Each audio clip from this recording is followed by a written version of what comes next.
So what we have here is the back of the cabinet. As you see, I got the evil, insidious Ganon on the side and the vinyl artwork. And I got my green T-molding, kind of Zelda colors. In the back, we have a Raspberry Pi with a 128 gigabyte SD micro SD card.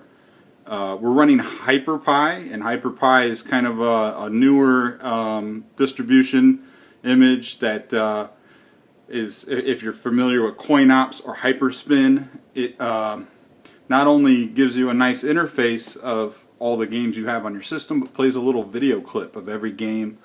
Eventually, I'm sure they'll have artwork and other features, so you'll be able to see, you know, pictures and videos, etc. So that's running. Plugged into that, I have my power supply. I have actually Microsoft Xbox 360 USB adapter, and that is, you know, if you get tired of the arcade joysticks, you can pick up an Xbox 360 controller, and you know, you can game with that as well. Or for some of your other systems that require that kind of gaming stick. In the back, in the USB port there, on the standoffs, that is the Zenmo USB controller, and essentially all the buttons and the joysticks wire to that, and then that goes to USB to the Raspberry Pi.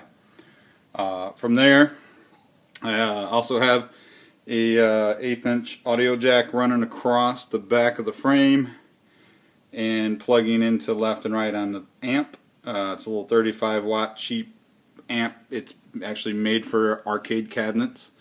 And then up to that, inside my marquee, I have two speakers that I pulled. They're actually Altec Lansing computer speakers. It sounded pretty good, but the amp was dying, so I salvaged those and just mounted them to some plywood and then put them right over my speaker slots so they'd fit. And then I went to the hardware store and got a little like lamp kit for like a Christmas light, and just ran that up there and just zip tied that in place for my marquee light.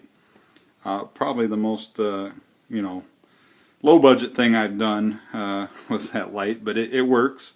Then I also have a LED array. LEDs ran into every button.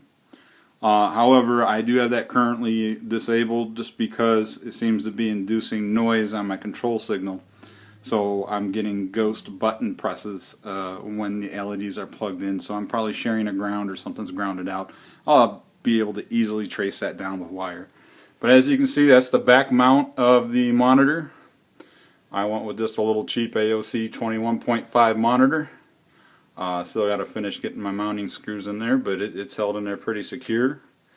And essentially that's it. Raspberry Pi, amp, power strip, and my USB microcontroller, and we're good to go.